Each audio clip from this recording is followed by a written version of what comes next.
ministres, messieurs les anciens présidents de la République, messieurs les anciens premiers ministres, Excellences, monseigneur de l'Ordre apostolique, doyen du corps diplomatique, Excellences, mesdames et messieurs les ambassadeurs, les membres du corps diplomatique, mesdames et messieurs les ministres, mesdames et messieurs les anciens ministres, mesdames et messieurs les anciens parlementaires, mesdames et messieurs les hauts commis de l'État, monsieur le commandant-chef des forces armées d'Haïti, monsieur les membres du haut commandement des forces armées d'Haïti, monsieur le commandant-chef de la police nationale d'Haïti, monsieur les membres du haut commandement de la police nationale, monsieur le recteur de l'université, monsieur le doyen de la faculté du droit et des sciences économiques, mesdames et messieurs de la presse parlée, écrite, télévisée et en ligne, mesdames et messieurs, en vos rangs, toutes les qualités, distingués invités. Je voudrais avant tout remercier le Premier ministre, Alexis Fusionné, pour son engagement en faveur d'une institution militaire rénovée. Monsieur le Premier ministre, merci de nous honorer de votre présence.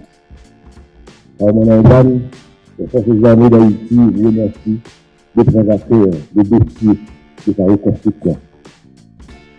Nous sommes réunis aujourd'hui, non pas seulement pour ouvrir au forum, pour lancer une simple rencontre technique entre tiers, mais pour ouvrir solennellement les assises de la défense et de la sécurité nationale en présence des forces vives du pays et des représentants de la communauté internationale.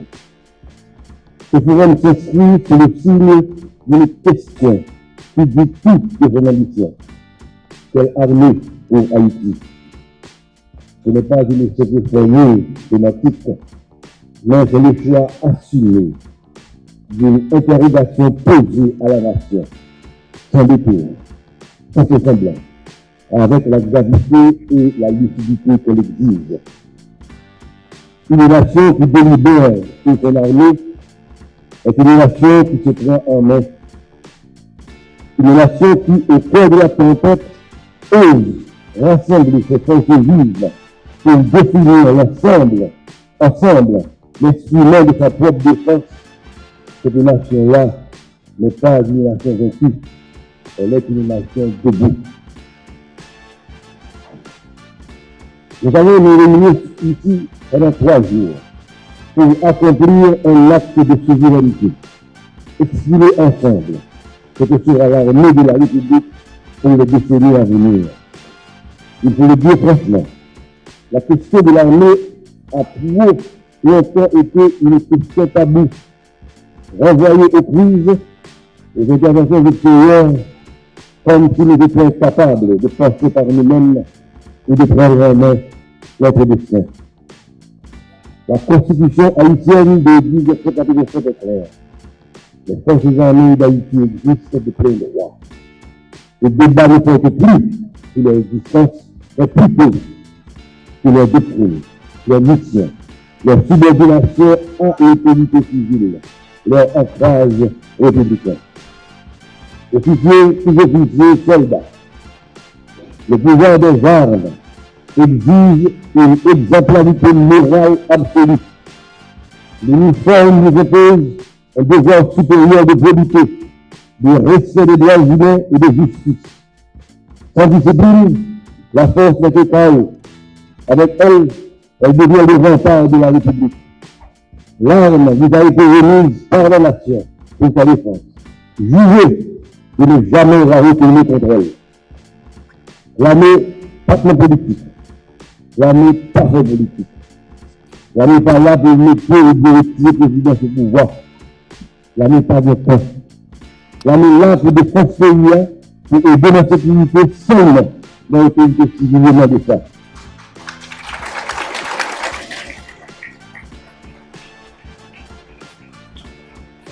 Le pays a besoin de l'armée, même nous avons besoin de force politique. Et chaque démission est tout important. Pour l'utiliser comme ça bien, notre système de pays et de nous, nous pouvons dans des de la caille.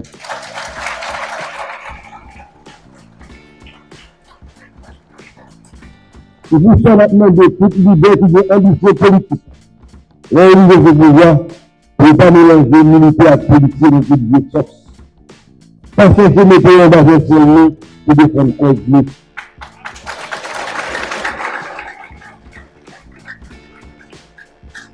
ça m'a dit pour servir intérêt personnel.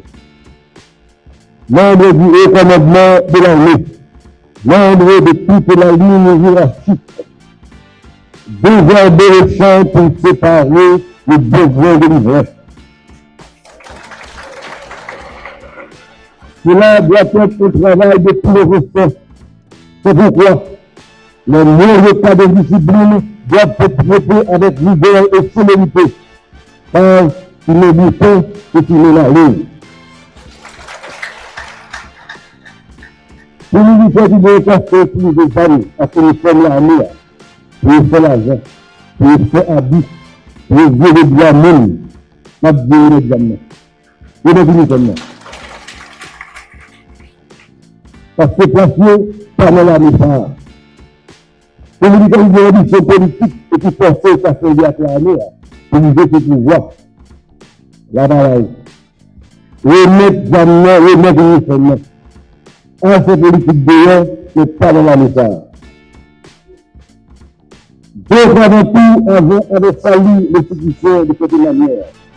C'est pourquoi nous sommes en train de recommencer sur des conditions difficiles après une longue traversée du désert.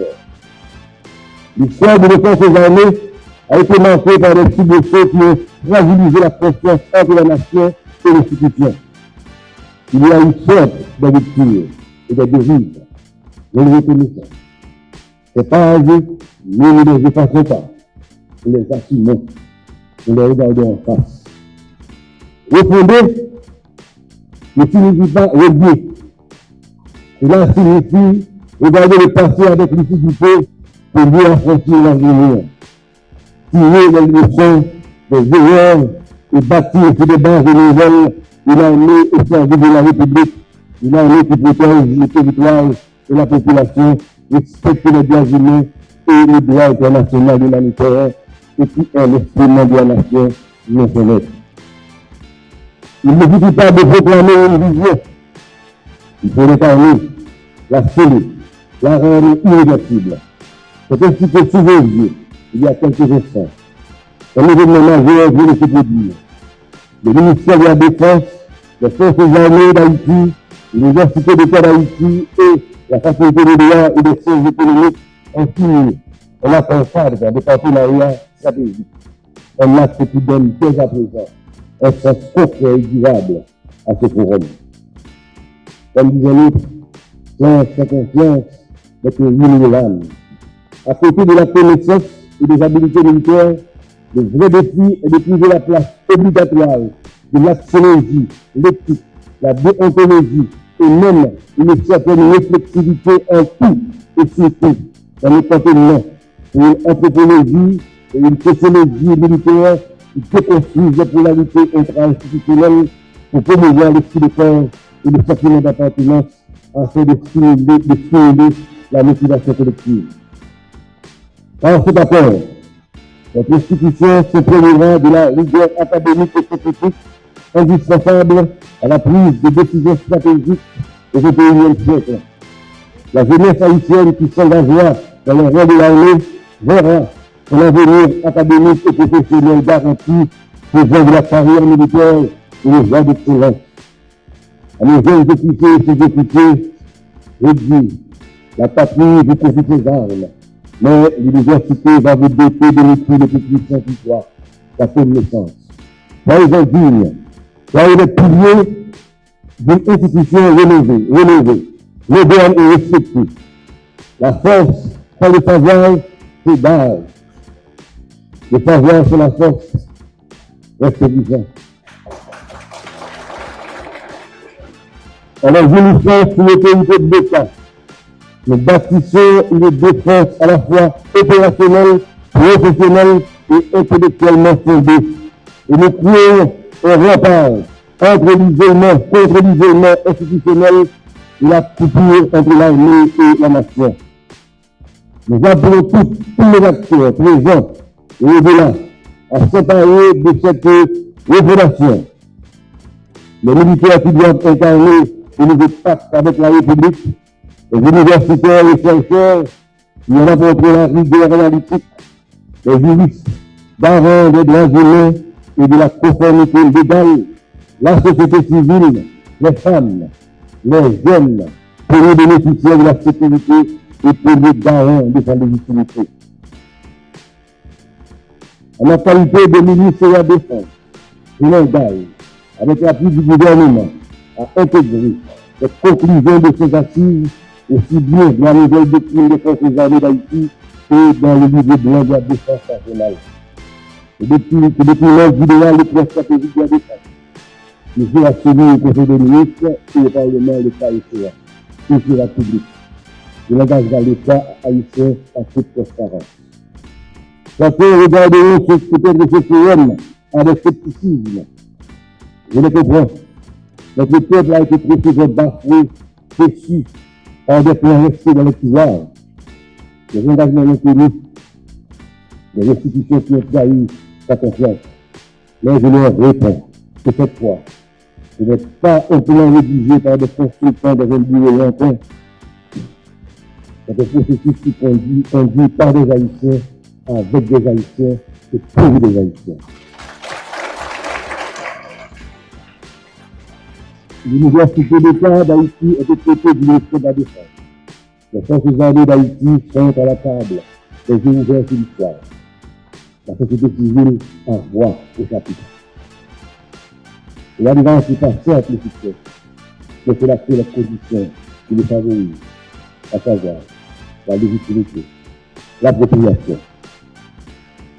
Le sentiment d'appartenance sans lequel aucune réforme durable n'est possible. Vive les forces armées d'Haïti, vive la République des Haïti.